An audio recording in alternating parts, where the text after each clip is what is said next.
కాలంలో 6వ బుధవారం కూడి వచ్చిన మీ అందరికీ ప్రభు అయిన యేసుక్రీస్తు పేరిట శుభాభివందనాలు. యూట్యూబ్ ద్వారా వాక్యం వీక్షిస్తున్న ప్రేక్షకులకు ప్రభు పేరిట శుభాభివందనాలు. శాలం సమాధానం కలుగును గాక. ప్రియ సంగమా, కొంతమంది సులువుపై 7 మాటలు మాట్లాడమని కోరి ఉన్నారు. వారి కోరిక మేరకు ఈ రోజు నుండి 7 రోజులు 7 మాటలను ధ్యానం చేసుకున్నాం. ఈరోజు మొదటి మాట లూకా సువార్త 23వ అధ్యాయము 34వ వచనము. తండ్రి, వీరేమి చేయుచున్నారు, వీరెరుగరు గనక వీరిని క్షమించుము. మొదటి మాట ధ్యానం చేసుకున్నాం. తండ్రి, వీరేమి చేయుచున్నారో వీరెరుగరు, వీరిని క్షమించమని ప్రభువారు తండ్రికి విజ్ఞాపన ప్రార్థన చేస్తూ ఉన్నారు. మత్తయి సువార్త 5వ అధ్యాయం 44వ వచనంలో ఒక మాట ఉంటుంది, చూడండి. నేను మీతో చెప్పున్నదేమనగా, మీరు పరలోకమందున్న మీ తండ్రికి కుమారులై ఉండునట్లు, మీ తండ్రికి కుమారులై ఉండునట్లు మీ శత్రువులను ప్రేమించుడి, మిమ్మల్ని హింసించు వారి కొరకు ప్రార్థన చేయుడి. ప్రభువారు అంటున్నారు, మీరు పరలోకమందున్న మీ తండ్రి కుమారులై ఉండునట్లు, మీరు దేవునికి కుమారులుగా ఉండాలంటే మీ శత్రువులను మీరు ప్రేమించాలి, మిమ్మను హింసించే వారి కొరకు ప్రార్థన చేయుడి. శత్రువులను ప్రేమించాలి, హింసించే వారి కొరకు ప్రార్థన చేయాలని యేసు ప్రభు వారు చెప్తున్నాడు. ఇక్కడ యేసుక్రీస్తు ప్రభు వారు ప్రధాన యాజకులుగా పాపుల నిమిత్తము విజ్ఞాపన చేయుచున్నాడు. ఆయన పరిచర్య చేసిన రోజుల్లో గెత్సేమనే తోటలోకి వనములోనికి వెళ్ళి నిత్యము ఆయన ఏకాంతముగా ప్రార్థనలో గడిపేవారు. అక్కడ గెత్సేమనే వనములో ప్రార్థనలో గడిపితే కాదు, కానీ సిలువ పైన ఉండి భూమి ఆకాశానికి మధ్యలో 3 మేకులపై ఆయన వేలాడబడుచు, భూమికి ఆకాశానికి మధ్య 3 మేకులపై సిలువలో వేలాడబడుచు తిరుగుబాటు చేసిన వారిని గురించి విజ్ఞాపన చేస్తూ ఉన్నారు. అది యెషయా గ్రంథం 53 వచనంలో మాట్లాడుతుంది కదా. ఆయన అనేకుల పాపమును భరించుచు తిరుగుబాటు చేసిన వారిని గురించి విజ్ఞాపనము చేశాను. అనేకుల పాపములను భరిస్తున్నాడంట, భరిస్తూ తిరుగుబాటు వచ్చేసిన వారిని గురించి విజ్ఞాపన చేస్తున్నారు. అక్కడ గమనించినట్లయితే అక్కడ ఉన్న పరిస్థితి, అది కల్వరి కొండ, చుట్టుపక్కల అనేకులు ఇసుక వేస్తే రాలనంతమంది జనం. అంతమంది ఎందుకున్నారయ్యా? యేసుక్రీస్తు ప్రభు వారిని సిలువ వేస్తున్నారని వచ్చారు అక్కడికి. అంటే అది ఒక్కటే కారణం కాదు, అది పస్కా పండుగ సమయంలో కాబట్టి యూదులు అనేవాళ్ళు ఎక్కడున్నా శుద్ధి చేసుకుని తమ పాప పరిహారాన్ని సరి చేసుకొని బలులు అర్పించడానికి ఆ దేవాలయాన్ని దేవుని సన్నిధికి ఆరాధించడానికి వస్తూ ఉంటారు అక్కడికి. అనేకులు జనము, విపరీతమైన జనం ఉన్నారు. అంతేకాదు ఈయన కొత్తగా ఎవరు కొత్త బోధ చేస్తూ ఉన్నారు. నేనే దేవుని కుమారుని అని చెప్తున్నారు. ఆయన ఎలాగుంటారో చూడాలనుకున్నారు, ఆయన్నేమో ఇప్పుడు సిలువ వేస్తున్నారు. అసలు ఆ పరిస్థితి ఏందో చూద్దామని అనేకులు ముఖాల్లో ఆశ్చర్యం కనిపిస్తుంది. కొందరికేమో ఆగ్రహం ఉంది. ఈయన దేవుని కుమారుడు అని చెప్పుకుంటున్నాడు, నేను పరలోకం నుండి వచ్చానని చెప్పుకున్నాడని ఆగ్రహం ఉంది. కొందరేమో వినోదం చూద్దామని, ఏం జరుగుతుందో వినోదం చూద్దామని వస్తారు. ఇంకొందరేమో విషాదం వదనాలతో ప్రభువుని చూడటానికి వచ్చారు. అనేకులు అనేక రీతులుగా ఏమి జరుగుతుందో తెలుసుకోవాలన్న ఉత్సాహం, ఉత్కంఠ 2 వారిలో ఉన్నాయి. అసలు ప్రభువారు ఆ స్థితిలో ఎట్లా ఉన్నారంటే, ఏ మానవుడు కూడా సహించలేని అవమానాన్ని, భరించలేని బాధను, కళ్ళ ముందు మరణం కనిపిస్తుంది, సిలువలోనే నరకం కనిపిస్తుంది. అంతకు ముందు రాత్రి ఆయన పట్టబడ్డాడు కదా గెత్సేమనే వనంలో. ఆ రాత్రి అంతా తీర్పుల కొరకు తిప్పారు కదా. ప్రపంచంలో ఎక్కడా లేని కోర్టు తీర్పు యేసుక్రీస్తు వారికి అన్యాయపు తీర్పు తీర్చారు కదా. ఆ రాత్రి కాల సమయంలో ఆయన పట్టుకున్నారు, తీర్పులు తీర్చారు. తెల్లవారుతుంది అనగా గబ్బాత అనే స్థలంలో, రాళ్ళు పరిచిన స్థలంలో ఆయనను నిలువబెట్టి, లేదా ఆయన మోకాళ్ళ మీద కూర్చోబెట్టి 39 కొరడా దెబ్బలు. రోమా ప్రకారం అయితే ఎన్నైనా కొట్టచ్చు, రోమిల ఆజ్ఞ ప్రకారం. కానీ యూద ధర్మశాస్త్రం ప్రకారం 39 కొరడా దెబ్బలే కొట్టారు. 39 కొరడా దెబ్బలు ప్రభువుని కొట్టారు. వీపు అంతా నాగటి చాల వలె దొన్నబడి ఉంది. ఇక్కడ గమనిస్తే, ఇంతకు ముందు చెప్పే గుర్తుందో లేదో మీకు, రోమన్ కొరడాలు 6 అడుగులు పొడవుంటే, ఇప్పుడు మన దగ్గర చంద్ర కొలాలు ఉంటాయి కదా, ఆ రోమన్ కొరడాలు 6 అడుగుల పొడవుండేటువంటి కొరడ కొంచెం చివరికి ఒక మూర పైన ఉంటుంది అనగా సన్నగా వచ్చేసి దానిలో ముళ్ళు ఉంటాయి. దానికి ముడులు వేసి ముడులో గోరులు అంటే పల్చటి ఎముక సన్నటి పొరలు పెడతారు. ఎముక ముక్కల్ని లేదా రజన ముక్కల్ని సన్నటి బ్లేడు లాగా పల్చగా ఉండి సన్నగా ఉండేటువంటి ముళ్ళ లాంటి రోమన్ కొర్ర ఆ ముడుల్లో పెట్టేవాళ్ళు. అది బలమైన వ్యక్తులు నిలవబడి బలమైన వ్యక్తిని కొట్టేటప్పుడు కుడివైపు భుజం మీద నుండి 3 వస్తాయి, ఎడవైపు భుజం మీద నుండి 3 వస్తాయి, వీపు కింద నుండి ఇటువైపు పైన 13, ఇటువైపు 13, 3 కాదు 13, కుడివైపున 13, ఎడవైపున 13, వీపు కింద 13, మొత్తం 39 కొరడ దెబ్బలు. ఒక్కొక్క కొరడ కొడితే వెళ్ళి వీపునున్న మాంసానికి ఆ ముళ్ళను ఆ రజన ముక్కలు గుచ్చుకొని ఆ కొరడ మళ్ళీ లాగేటప్పుడు ఆ రజన ముక్కలకి లేదా ఆ సన్నటి ఎముకలకు గుచ్చుకున్న ఆ మాంసము ముద్ద లాక్కొచ్చేసేది కొట్టబడ్డప్పుడు. అంటే ప్రభువారు అంటారు కదా, దున్నువారికి నా వీపును అప్పగించుకుని. ఆయన వీపు నాగటి చాళ్ళ వలె, భూమి దున్నితే నాగటి చాళ్ళు ఎలాగున్నాయో నాగటి చాళ్ళ వలె దున్నబడి ఆ మాంసం అంతా ముద్దలుగా వీపు మీద గూడిపోయి అది ఎముకల గూడు కనిపిస్తా ఉంది ప్రభువారు. ఆ సిచ్యువేషన్ రక్తం అంతా కారిపోయింది, చెమట కారిపోయింది, రక్తంతో పాటు నీరు కారిపోతుంది, డీహైడ్రేషన్ అయ్యి ఉంటారు ప్రభువారు. అంతేకాదు భారమైన 150 నుండి 180 కిలోల మధ్య బరువుండి, కొంతమంది ఏమో 120 నుండి 160 అన్నారు, కొంతమంది పండితులు ఏమో 150 నుండి 180 కిలోల మధ్య ఉండి భారమైన సిలువ. కొంతమంది నిలువుకు ఏమో అక్కడ నిలవబెడతారు, అడ్డుపోయిన మాత్రం మోపిస్తారన్నారు. కానీ ప్రభువారిని మాత్రము అధికమైన కోపంతో, అధికమైన ద్వేషంతో, అధికమైన అహంకారంతో 2 కొయ్యలు కలిపిన సిలువను, ప్రభువారిని అంత భారమైన సిలువను భుజం మీద మోపారు. రాత్రంతా ఆ పస్తా విందు చేసుకుని రావటమే ప్రభు. రాత్రంతా నిద్ర లేదు, అలసిపోయి ఉన్నారు. అలసిపోయిన ప్రభుని తీర్పులు తీర్పించారు. తీర్పులు తీర్పించిన ప్రభుని కొరడా దెబ్బలు కొట్టారు. కొరడా దెబ్బలు కొట్టిన ప్రభుకి ముళ్ళ కిరీటం పెట్టారు. ముళ్ళ కిరీటం కదా ఉమ్ము మీద ముఖం మీద ఉమ్మి వేస్తే ఆ ఉమ్మి చారికలంతా ముఖం నిండా ఉన్నాయి. కొరడా దెబ్బల వీపు మీద నొప్పితో ఉన్నారు, మాంసము లేక. తల మీద ముళ్ళ కిరీటం పెట్టినప్పుడు నీరు రక్తము 2 కలిసిపోయినట్టు కారినట్టయి కారి వెంట్రుకలన్నీ ఎండిపోయిన రీతిగా అయిపోయి ఉన్నాయి. చెంపలన్నీ పెరికి వేశారు, చెంపలకున్న వెంట్రుకలు. అంతేకాదు మొహం మీద గుద్దారు, 2 కర్రలతో ఆయన తల మీద కొట్టారు. ఇన్ని అవమానం చేసి యెరూషలేము వీధుల్లో ప్రభువును సిలువతో, భారమైన సిలువతో నడిపిస్తూ, సిలువ మోయటం కాదు, ఆయన సిలువలో పాప భారాన్ని మోస్తూ వెళ్తున్నారు.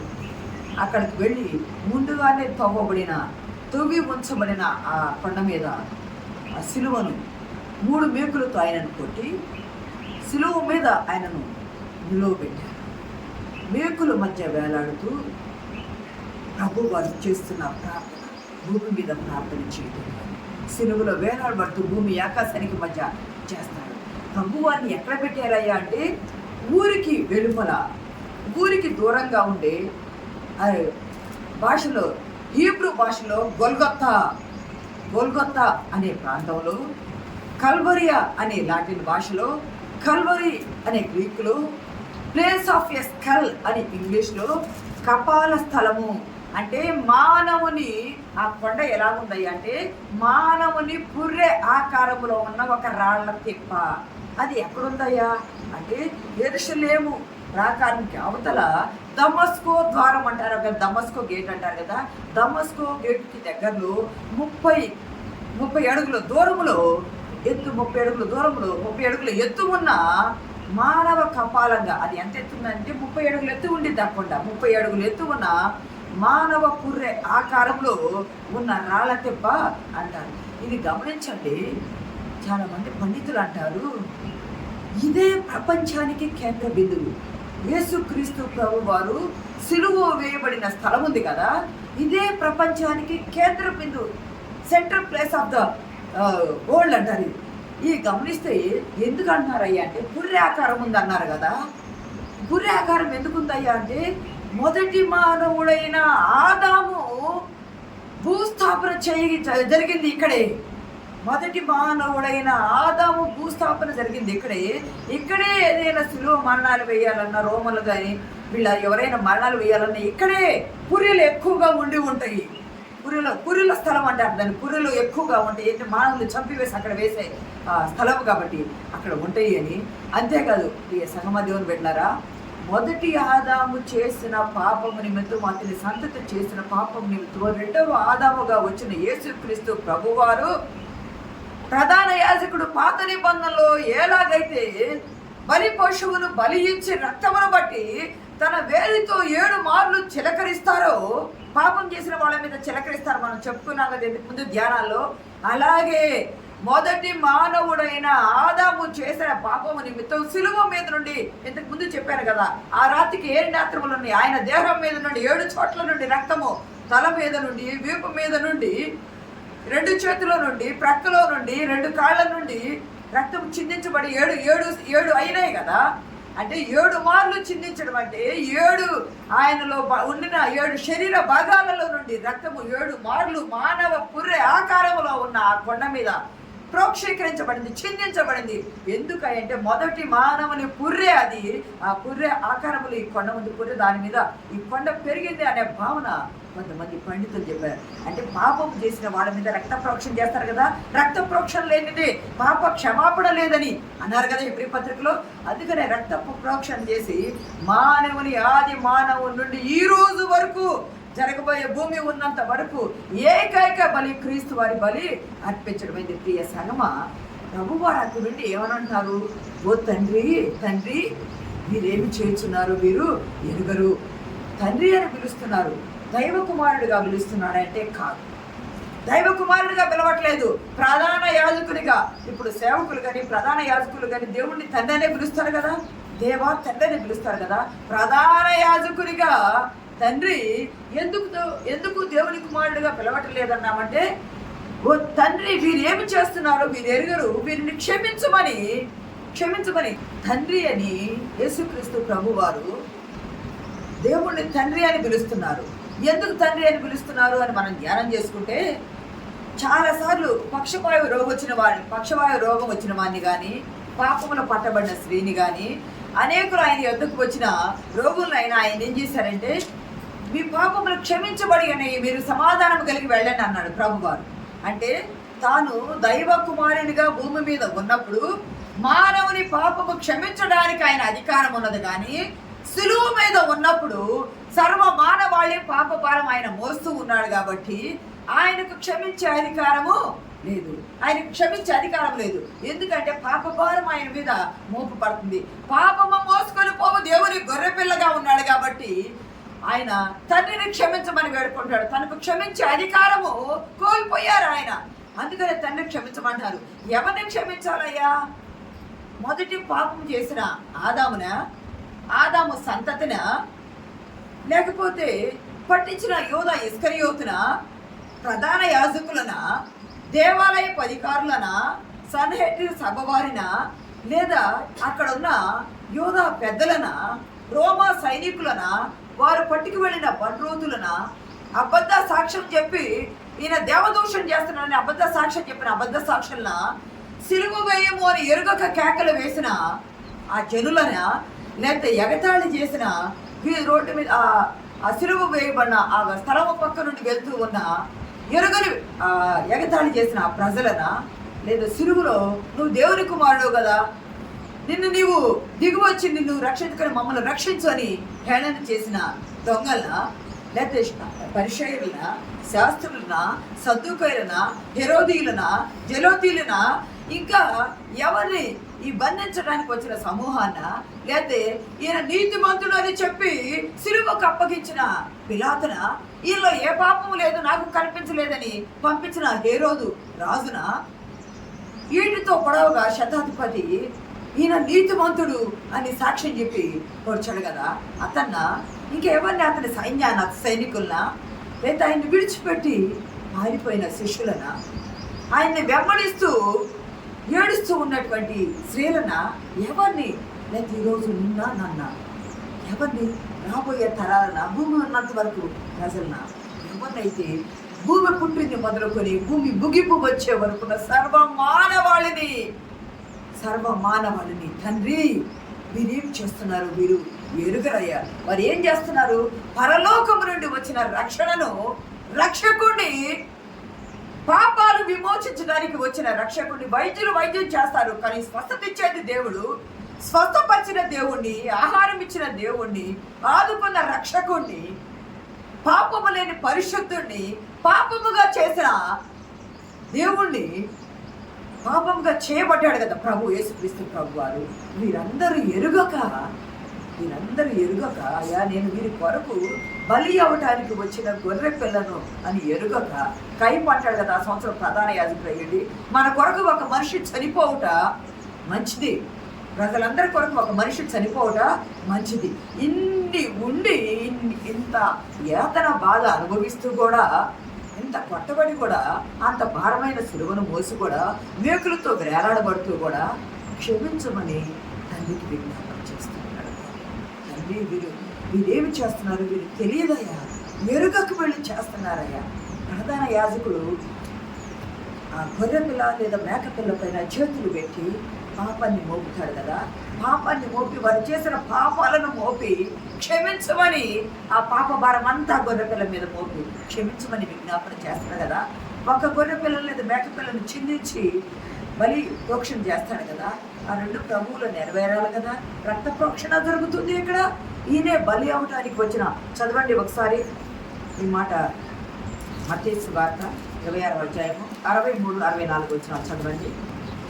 ప్రధాన యాజకుడు ఆయనను చూచి, నీవు దేవుని కుమారుడవైన క్రీస్తువైతే ఆ మాట మాతో చెప్పుమని జీవము గల దేవుని తోడని నీకు ఆనబెట్టుచున్నారని.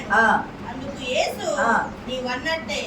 అవును, ఇక్కడ గమనించండి, ప్రధాన యాజకులు అంటున్నారు, నువ్వు దేవుని కుమారుడువా, ప్రమాణం చేసి చెప్పు అంటే నీవన్నట్టే. ఆయన దేవదూషణ చేశారన్నారు. తర్వాత వస్త్రాలు చింపుకున్నారు ప్రధాన యాజకుడు. పని పిలాతు, నువ్వు రాజువా అంటే నీవన్నట్టే. ప్రభువారు వాళ్ళు ఏదడిగితే అది నీవన్నట్టే అని అంటా ఉన్నారు. నువ్వు దేవదోషం చేసావు అంటున్నారు. అన్నీ వాళ్ళు అన్నట్టే చేస్తాయి. వాళ్ళు ఎరుగక అధికారం కోసం, ఆధిక్యతల కోసం, రాజరికాల కోసం, పదవుల కోసం రాకులాడతా చేశారు. కానీ పరిశుద్ధుడిని, మా కొరకు పరలోకం నుండి పంపబడిన మెస్సయ్య ఈయన అని వారు ఎరుగక ఆయనను సిలువమన్నానికి. అప్పుడు 1 కొరింథీ పత్రిక 2వ అధ్యాయం 8వ వచనంలో ఒక మాట చూడమ్మా, చూడండి. 1 కొరింథీ పత్రిక 2వ అధ్యాయం 8వ వచనం. అది లోకాధికారులలో ఎవరికి తెలియదు, అది వారికి తెలిసి ఉండిన మహిమ స్వరూపియగు ప్రభువును సిలువ వేయకపోయారు. లోక అధికారుల్లో వీళ్ళందరూ నన్ను సిలువ వేస్తున్నారు కదా, వీళ్ళందరికీ తెలియక సిలువ వేస్తున్నారు. తెలిస్తే లోకాధికారులు లోక రక్షకుడిని సిలువ వేసేవారు కాదు కదా అని కొరింథీ పత్రిక ద్వారా పౌలు గారు దేవుడు మనతో మాట్లాడుతూ ఉన్నాడు. ప్రియ సంగమా, తెలియక సిలువ వేస్తున్నారయ్యా, వీరిని క్షమించయ్యా. వీళ్ళు ఏమి చేయాలి? వీళ్ళు ఎరుగక చేస్తున్నారు. మరి ఎరుగక చేసే వాళ్ళు ఏమి చేయాలి అంటే క్షమించమని ప్రభు వారు విజ్ఞాపన చేస్తున్నారు. అనేకులను క్షమించాడు. 2 కొరింథీ 5:21 ఒక మాట చూడండి. మనం ఆయన యందు దేవుని నీతి అగునట్లు పాపమెరుగని ఆయనను మన కోసము పాపముగా చేసెను. పాపమెరుగని ఆయనను మన కోసము పాపముగా చేసిన. ప్రియ సంగమా, దేవుని బిడ్డారా, లోకాధికారులైతే లోక రక్షకుడిని ఎరుగక బాహాటముగా సిలువ వేశారు. అది ఎరుగక చేశారు కాబట్టి వారిని క్షమించయ్యా.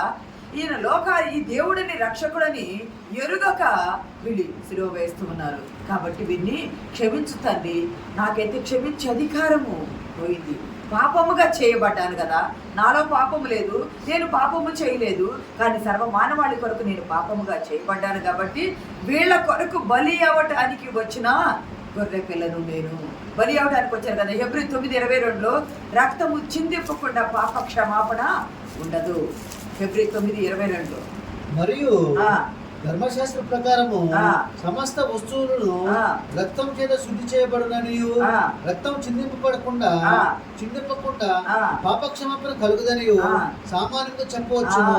పాత నిబంధన లేఖన ప్రకారం చూసిన ఆదామవలకు బలి ఇచ్చింది మొదలుకొని చూసిన రక్తము చిందింపకుండా పాప క్షమాపణ అనేది లేదు. కాబట్టి నేను రక్తము చిందించడానికి వచ్చాను, తండ్రి వీరిని క్షమించు. ఎందుకు క్షమించాలంటే వాళ్ళు ఎరుగకు చేశారు కాబట్టి వారి నిమిత్తము నేను బలి అవుతూ ఉన్నాను. నేను బలి ఇచ్చి నా రక్తాన్ని చిందిస్తూ ఉన్నాను. నా రక్తం ద్వారా వారిని కడుగుతూ ఉన్నాను. రక్త ప్రోక్షణ జరిగింది కాబట్టి వారి పాపములు క్షమించబడి ఉన్నాయి. క్షమించు తండ్రి అని తండ్రికి విజ్ఞాపన ప్రార్థన చేస్తున్నారు. ఈరోజు ప్రభు చేయట కాదు, మనకు కూడా బాధ్యత చెప్పారు. మీరు మీ ఇరుగు పొరుగు వారి పట్ల, మీ ఇతరుల పట్ల మీరు కూడా క్షమాపణ కలిగి ఉండాలని క్షమా సువార్తను సిలువ మీద ఉండి ప్రభువారు రక్షణ క్షమా సువార్తను సర్వలోకానికి అందించారు. అంతేకాదు మీరు తర్వాత ఇళ్ళ దగ్గర చూసుకోండి, సంఖ్యాకాండం 35:9 నుండి కానీ, లేదా ద్వితీయోపదేశకాండం 4:41 నుండి కానీ, లేదా 19వ అధ్యాయంలో కానీ, లేదా యెహోషువ 20వ అధ్యాయంలో గమనిస్తే ఆశ్రయపురాలు ఉన్నాయి. మీకు గుర్తుంది కదా, ఆశ్రయపురాల్లో ఎవరైనా నరహత్య కానీ ఏదైనా ఒక ఘోరమైన నేరము పాపము చేసిన వారు రక్షించబడాలి అంటే ఎక్కడైతే ఆశ్రయపురం ఉంటుందో ఆశ్రయపురానికి వెళ్ళి ఆశ్రయపురంలో ఉన్న బలిపీఠము యొక్క కొమ్ములను పట్టుకోవాలా. బలిపీఠం యొక్క కొమ్ములను పట్టుకుంటే ఆ పట్టుకున్న వ్యక్తి ప్రధాన యాజకుడు, ఆ వ్యక్తి బ్రతికి ఉన్నంత కాలము కానీ, లేదా అక్కడ ఉన్న ప్రధాన యాజకుడు ఆ సంవత్సరం అప్పుడు ప్రధాన యాజకుడు ఎవరైతే ఉంటారో ఆ ప్రధాన యాజకుడు చనిపోయే వరకు కూడా బలిపీఠపు కొమ్ములో పట్టుకున్న వ్యక్తిని చంపడానికి వీలు లేదు.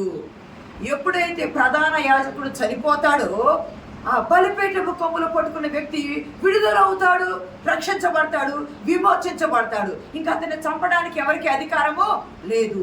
మన ప్రధాన యాజకుడు మన నిమిత్తము సర్వ మానవాళి నిమిత్తం సిలువలో ఉండి తండ్రికి విజ్ఞాపన చేశాడు. మన ప్రధాన యాజకుడు మన కొరకు తాను బలి అయ్యి మనల్ని విడుదల కలుగు చేశాడు. మనం పట్టుకునే కొమ్ములు ఏమిటంటే సిలువ కొమ్ములు, సిలువ బలిపీఠపు కొమ్ములు మనం పట్టుకోవాలా. మనల్ని విడుదల ఇచ్చాడు. మనం ఇంకా ఎక్కడికి పాపము చాటుకు వెళ్ళవలసిన అవసరము లేదు. బలిపీఠపు మరి ఎవరైనా విడుదలయ్యారా అంటే విడుదలయ్యారు. యేసుక్రీస్తు ప్రభు వారు సిలువలో ఉండి ప్రధాన యాజకులుగా విజ్ఞాపన చేస్తూ ఉంటే అక్కడ ఉన్న బరబ్బాకు విడుదల దొరికింది కదా. అక్కడ ఉన్న ఇద్దరు దొంగలు, ఒక దొంగ యేసు అప్పటి వరకు దోషులు చేశారు.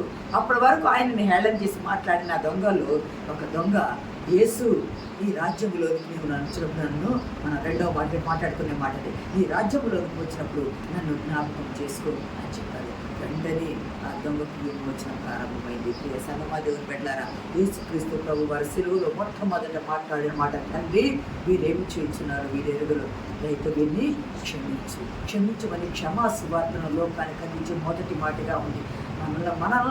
మనము కూడా ప్రభు మనకిచ్చిన క్షమా సువార్తను పట్టుకొని ఇతరులు క్షమించలాగిన పరిశుద్ధాత్మ దేవుడు మనకు సహాయం దయచేయగాక.